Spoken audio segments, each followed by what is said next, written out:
pessoal, tudo bem? Aqui professor Diogo. Muita alegria de estar aqui com vocês para o nosso terceiro vídeo, né, de reintegração familiar. Hoje nós vamos tratar de um assunto complexo, certo?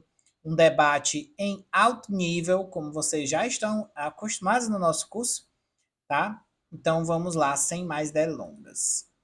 Existe uma linha muito tênue entre a reintegração familiar e a destituição do poder familiar.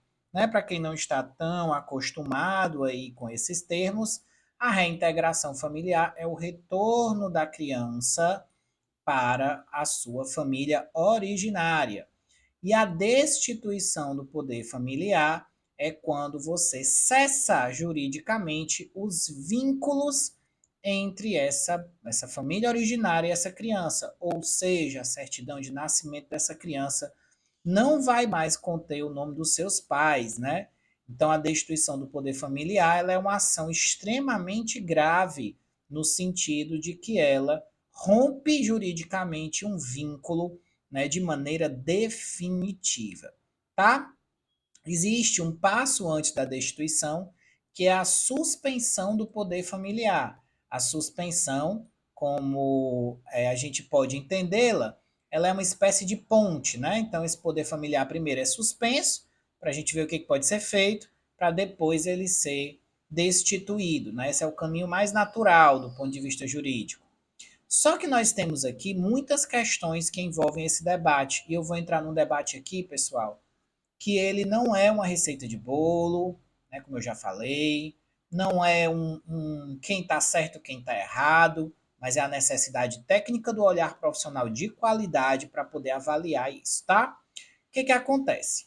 Nós temos históricas dificuldades dos acolhimentos institucionais para manter, né, o vínculo com a família originária. Como eu disse para vocês no nosso vídeo anterior, as razões para isso são muitas, né? Rede socioassistencial precarizada, ausência de renda dessas famílias, crianças e adolescentes com necessidade especializada de saúde, né? Os vários progressos e retrocessos dessas famílias, os perfis de alta complexidade. Diante disso, há uma prática, certo? Que ela é muito comum nos acolhimentos. Qual prática é essa? Na dificuldade de manter com a família originária, né, aquele núcleo da onde a criança veio, geralmente os pais, certo? Existe uma busca pela família extensa. Aqui nós vamos para uma das mais controvérsias hoje, né, discussões em termos de acolhimento institucional e de adoção. Que discussão é essa? Tá? Vamos para o artigo 25 do ECA, e vocês vão entender onde é que eu quero chegar. Diz o artigo 25 do ECA o seguinte: entende-se por família natural a comunidade formada pelos pais ou qualquer um dos seus descendentes, né? Pais e descendentes são pais e filhos. Ascendentes são nossos avós. Colaterais são os irmãos, tios, aí vai para cada grau, certo? Então entende-se como família natural essa comunidade formada por pais e qualquer um dos seus descendentes. Só que o meu foco é esse parágrafo único aqui, que ele é muito interessante para a gente, tá? Entende-se por família extensa ou ampliada aquela que se estende para além da unidade pais-filhos ou da unidade do casal, beleza, quem está fora dessa unidade. Formada por, pessoal, olha o que tem no ECA. No EX, que não é o Diogo criando, tá no ECA. Parentes próximos com os quais a criança ou adolescente convive e mantém vínculos de afinidade e afetividade. Aqui, para quem nunca tinha visto essa discussão, vai ser uma quebra grande, tá? O que eu vou dizer. Mas olha a seguinte situação. Uma avó que não possui vínculos com a criança acolhida é família extensa? Pergunta para vocês. A avó não tem vínculo nenhum, nunca construiu vínculo, mas é a avó da criança, certo? Mora no outro bairro, quando essa mãe engravidou, nunca quis saber dessa criança, não tem um histórico, a menina já tinha 3 anos, nunca viu a avó, foi para o acolhimento. Quando soube que foi para o acolhimento, essa avó disse assim, eu quero manter o vínculo com essa criança, Meus amigos e minhas amigas, ela não é família extensa. Essa avó não é família extensa. Por que ela não é família extensa? Porque ela não possui vínculo de afetividade, vínculo de afinidade e nem conviveu. E aqui nós temos um debate muito complexo. Porque eu vou cair de pé junto aqui dizendo para vocês, tá? Que não é vínculo. Essa avó não é família extensa dessa criança. Ah, Diogo, mas ela é biologicamente a avó, e daí? O que que o ECA está dizendo? Você vai seguir o ECA ou vai criar uma coisa da sua cabeça? Então, o que que o ECA está dizendo? Que é formado por parentes próximos. Diogo, tem um tio que mora no Maranhão, soube que a criança está acolhida e mandou um contato para a gente que quer iniciar aí um contato com essa criança. E aí nós vamos priorizar isso, né, em vez da destituição do poder familiar, e vamos priorizar esse tio, porque ele mora no Maranhão. Vamos só esperar daqui 5 meses, quando esse tio vier, porque ele disse que daqui 5 meses ele vem a trabalho, aí ele pode visitar a criança. Esse é um pensamento derrotista e esse pensamento vai levar essa criança e esse adolescente, muito provavelmente, a envelhecer no acolhimento institucional sem qualquer esperança de ter convívio familiar.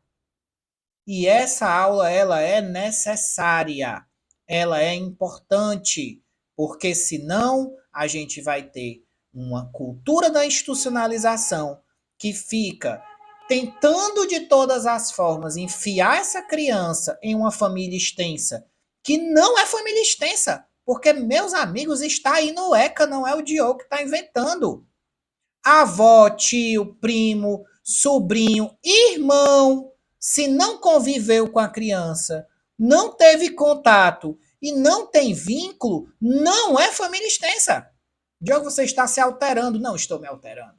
Eu estou nervoso. Por quê? Porque eu conheço histórias de crianças e adolescentes acolhidos anos a fio, porque se tenta manter vínculos com familiares que mal pisam, que nunca tiveram contato, que são de outro bairro, que são de outra cidade, que estão em outro país. Mas porque biologicamente se tem essa visão totalmente em desacordo com o Estatuto da Criança e do Adolescente. Quando eu digo em desacordo, é em desacordo com todas as letras possíveis e imagináveis. Então, a avó, pensando na avó, mãe da criança, que não conviveu com a criança, não tem vínculo nenhum, não é família extensa. A gente não nem inicia a vinculação que seja com essa avó. Ah, Diogo, mas no caso de um adolescente de 12 anos, que esse adolescente de 12 anos ficou dos 6 anos aos 12 no acolhimento, já está 6 anos, mas a gente descobriu agora que ele tem uma avó. Tá? A gente está com o processo de DPF dele, porque não teve como manter vínculo com a mãe, o pai é desaparecido, mas essa avó que nunca conviveu com ele apareceu agora. 12 anos é muito difícil de você conseguir uma adoção. Então, o que, que a gente tem que fazer? Para a DPF, para focar nessa avó? Na minha visão, não. Na minha visão, não. Na minha visão, a gente bota a DPF para frente, agradece essa avó, mas vai para frente. Esse menino vai lá para a busca ativa e pode encontrar uma família. Porque aqui, sabe o que tem uma grande chance de acontecer? A avó vai visita uma vez, ele faz 13 anos. A avó fica ali, mantendo um vínculo por cima. Geralmente já não é uma idade, né, de uma pessoa com essas energias todas. Ah, Diogo, isso é etarismo. Não é etarismo. O foco da gente não é a criança ou adolescente? Ou não é? Ou eu estou errado? Ou é a prioridade não é mais a criança? É o adulto? Não é mais o adolescente? É o idoso? Não é. Desculpa, mas não é. Ah, mas essa avó não sabia disso. Infelizmente, você não tem como dar conta de todo o passado dessas famílias e recuperar as histórias deles, você não é o salvador da pátria. Então, você manter esse vínculo aqui é desnecessário. Apareceu uma avó. O que eu escuto de apareceu, apareceu, Diogo, mas agora apareceu. Tá 10 anos no acolhimento, mas agora apareceu. Tem o direito. Onde é que tá vendo direito aqui? Se família extensa é convívio e vínculo, a chance dessa criança ir para a busca ativa e encontrar a família não é tão alta. Mas pelo menos eu acho uma maior possibilidade do que você ficar aí mantendo um vínculo, porque de repente, né, como diz no Harry Potter, aparatou essa pessoa. Do nada, eu estava aqui, chegou ali, a pessoa apareceu, brotou. Não dá. Ah, Diogo, você fala como se fosse uma coisa muito fácil, mas as situações são complexas. Eu sei que são complexas. Estou dizendo que é simples. Eu estou trazendo um outro olhar para vocês baseado no ECA. O que, que o ECA diz? Parentes próximos com a criança convive e mantém vínculo. Então, meu medo, pessoal, meu receio, é como muitos casos, certo? Que eu encontro por aí, muitos casos, de crianças e adolescentes que, por conta de um familiar que apareceu do nada, é mantido um vínculo desse tamanho, extremamente frágil, com uma manutenção extremamente baixa, só porque é, em tese, família extensa. Só porque tem o mesmo sangue. E aí a gente tem que ter esse cuidado, tá? Como eu coloco aqui, ó, muitos técnicos de acolhimentos procuram todos os familiares possíveis antes de pedir uma DPF. Muitas vezes o próprio sistema judiciário, com relatórios favoráveis à destituição do poder familiar, né, insistem nesses vínculos em demasia. Vocês acham que essa percepção está de acordo com o ECA? Esse é o meu questionamento, certo? Por outro lado, pessoal, eu sei que quem trabalha em acolhimento institucional está diante de situações limite. Situações limite são situações que envolvem sentimentos, desejos, expectativas, sonhos. São seres humanos que estão ali. Então, também não é tão fácil você destituir. Você fazer um relatório dizendo que aquele ser humano está para o resto da vida desvinculado de outro. Eu sei que não é fácil. Né? Quando eu for falar com vocês sobre a escrita de relatórios, né, em acolhimentos institucionais, eu também vou trabalhar isso. Não só em acolhimentos, como adoção. Né? Inicialmente eu ia fazer esse curso só para acolhimento, mas muita gente me pedindo habilitação, me pedindo adoção. E eu acho que eu vou fazer o curso bem maior do que eu esperava. Vocês venceram. Me pegaram pelo fato de eu gostar do tema, né? Mas é isso, né? Por outro lado, quem trabalha em acolhimento institucional sabe que é difícil avaliar sentimentos, vínculos, afeto. Gente, avaliar afeto é muito difícil. É muito complicado avaliar afeto, né? Principalmente de pessoas que estão no limite e principalmente de pessoas que estão vivenciando situações de vida materialmente complexas. Então, avaliar esses vínculos é muito difícil, requer muita observação, requer de fato um tempo, requer de fato que você tenha um olhar muito bem construído, né? Que você veja, que aí é que está a diferença. Ó, como é que a gente avalia isso? Sabe aquele familiar que faltou a visita? O que que levou esse familiar a faltar a visita? Uma coisa é o familiar que falta a visita, mas ele liga, ele avisa que não vem, pede para falar com o adolescente, entra em contato, justifica e numa próxima ele está. Então ele faltou na visita, não foi uma coisa positiva.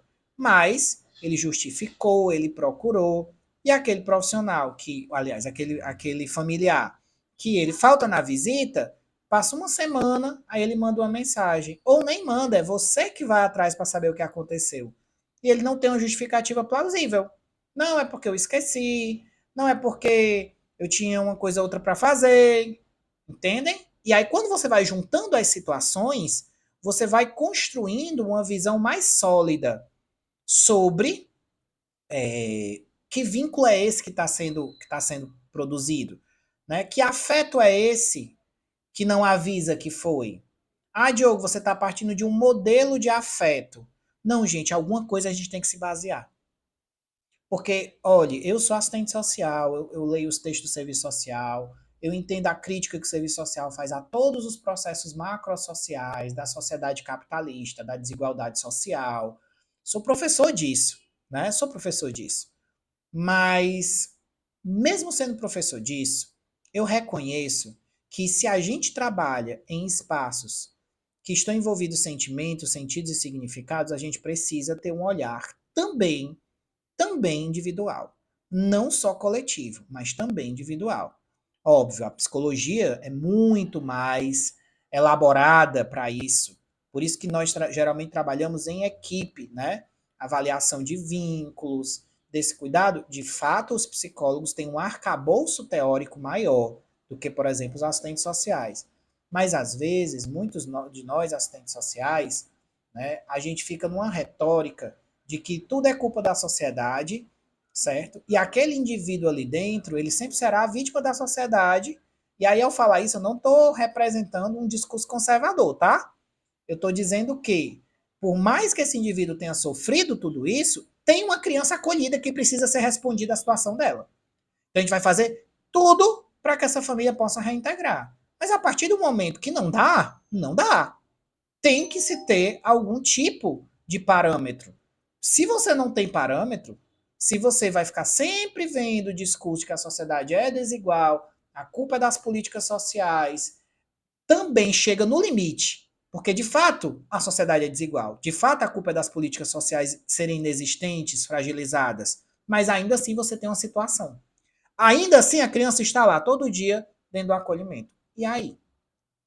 Então eu sou um profissional que eu quero trazer as duas visões para vocês. A gente precisa saber ler, a gente precisa saber ver essa realidade. Não para construir o acolhimento institucional como uma máquina de DPFs para botar essas crianças para a família que tem dinheiro na adoção. Não tem nada a ver. Vocês nunca vão me ver dizer isso. Mas para você saber que depois de um tempo que essas famílias estão lá e que se é trabalhado com essas famílias, de diversas formas esse retorno, e esse retorno ele não se concretiza, não adianta você manter isso por anos e anos e anos a fio para gerar, né, até uma desinstitucionalização com os 18 anos. Então a gente não está diante de um debate fácil. Não está diante de um debate fácil, porque existe sim a questão estrutural, eu sou o primeiro a defender. Quando eu estou nos grupos de apoio, que tem uma visão muito de tirar a criança, eu tô lá batendo nessa tecla demais, demais. Gente, não é assim. Tem a questão estrutural, a ausência de políticas, etc.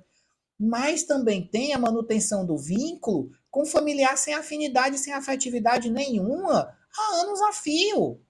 Então, poxa, entendem? Vamos saber ler, vamos ter a criticidade de ler essa complexidade para saber até que ponto vale a pena manter e até que ponto essa manutenção ela traz mais percalços, traz mais sofrimento para essa criança do que a possibilidade dela ser adotada, que como vocês viram na aula de buscativa, hoje existe, né? Hoje existe. Não é tão simples, não é tão fácil, mas hoje existe, tá? Então, o que que nós vamos ter? Nós vamos ter também uma outra vertente, certo? Que vai dizer que as DPFs elas deveriam ser mais rápidas, tá? E que inclusive, assim que a criança chega, você já tem que destituir o poder familiar, o que eu discordo também profundamente.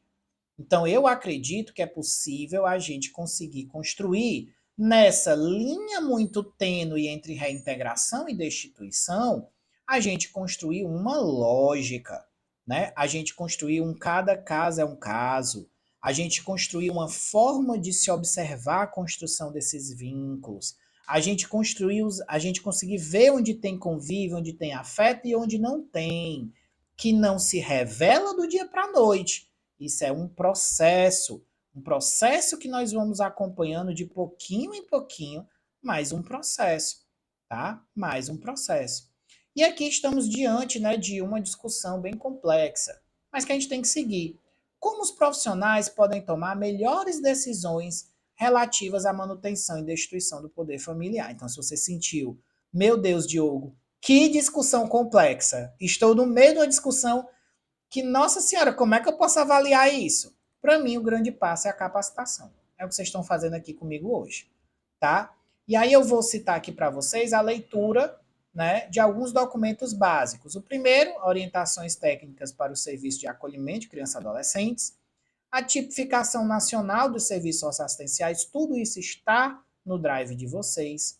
o Plano Nacional de Promoção, Proteção e Defesa do Direito à Convivência Familiar e Comunitária, o próprio Estatuto da Criança e do Adolescente. Isso aqui são leituras básicas. Quem está na área tem que ter a leitura desses 4. E, pessoal, estudo de casos, certo? Isso aqui, para mim, eu vou fechar isso aqui com essa discussão, porque eu acho muito interessante. Criem estudos de caso nas instituições. Se você está na habilitação, né, esse mês, inclusive, várias habilitações de adoção que eu estou fazendo dificílimas, né, já tive uma suspensão, já tive uma negativa, né? Por quê? Porque precisa, pessoal, que a gente tenha um estudo de caso que quanto mais a gente conseguir parar e estudar esse caso, é melhor. Porque o cotidiano, ele nos leva a ações mecânicas, em casos que não dá, porque são complexos. Então, a máxima de cada caso é fundamental. O profissional capacitado, ele precisa estudar aquele caso. Estudar em equipe, com os outros profissionais, né? De maneira que ele possa avaliar esse retorno, que ele possa ter um desenvolvimento, né? Um prontuário de desenvolvimento, que ele possa usar o PIA, né? Nós vamos falar do PIA ainda, que é o plano de atendimento individual nos acolhimentos, que ele possa usar o PIA para tomar suas decisões melhor, fundamentado, que ele possa ter leitura, que ele possa ter capacitação, porque um dos grandes problemas do acolhimento institucional e da área da adoção também é que as pessoas não possuem capacitação. Isso não é trabalhado nem no serviço social, nem na psicologia, nem na pedagogia, que são as principais disciplinas, né, que passam por esse processo. Os textos que a gente tem são muito escassos e geralmente são focados muito numa questão, vamos dizer assim, os do textos sociais são muito focados numa questão estrutural do problema, mas quando chega nos casos não fala sobre. E os da psicologia são muito focados na questão psíquica da adoção ou psíquica do acolhimento, a gente também não fala dos casos. Então, os casos que vocês vivem. Vocês precisam estudar eles com base nas teorias, mas inclusive produzindo novas teorias. Tá? A gente precisa produzir novas teorias. Porque produzir novas teorias vai ser importante para os próximos profissionais. Passa longe de ser uma discussão fácil, passa longe de ser uma discussão simples, e é uma discussão que quem está de fora se apropria muito fácil, né? E muito errado, que quem está de fora vai dizer, não pode destituir o poder familiar porque vivemos uma sociedade desigual e isso seria punir os pobres. Ok, show de bola. Pois agora senta aqui na cadeira, pega uma criança de 13 anos, que está há 5 anos no acolhimento, com pais usuários de drogas, que mantém um vínculo quase que uma vez por ano, mas dizem querer ainda essa criança tem algum vínculo com eles, mas ao mesmo tempo já foi decepcionada e magoada uma série de vezes, bota isso na tua frente e resolve. Porque é o que acontece. Então, do ponto de vista teórico, tá ótimo dizer isso. Perfeito, maravilhoso. Mas na hora que você está sentado lá na frente, o que você pode fazer? Você pode acionar os serviços socioassistenciais, trabalhar esse vínculo, se reunir com essa família, fazer tudo que é possível nesse quesito. Mas vai chegar um momento que pode acontecer de não ser mais possível manter. E não de uma maneira a Deus dará. Não, vamos vendo. Esse ano foi assim, próximo ano foi assim, no terceiro ano deu uma melhora, no quarto ano nem tanto. E aí? E aí? As possibilidades de adoção dessa criança diminuindo. Então eu não sou um pró-adoção e não sou um pró-destituição. Eu sou um pró-analisar cada caso, levando em consideração o que ambas as dimensões teóricas trazem, mas, sobretudo, pessoal, tendo uma agilidade com isso dentro do que é possível, certo?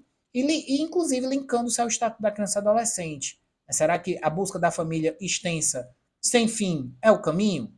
A adoção é o caminho? Não estou aqui para te dizer isso. Eu estou aqui para dizer, vamos estudar? Vamos estudar cada caso, analisar as possibilidades, analisar as políticas que podem ser inseridas, analisar os limites dessas políticas e os limites desses vínculos. É a partir daí que a gente pode fazer um trabalho com mais técnica e mais qualidade. Mas um trabalho 100% certo no acolhimento institucional é muito difícil, porque não é à toa que ele está inserido na alta complexidade. Muito obrigado e até a próxima.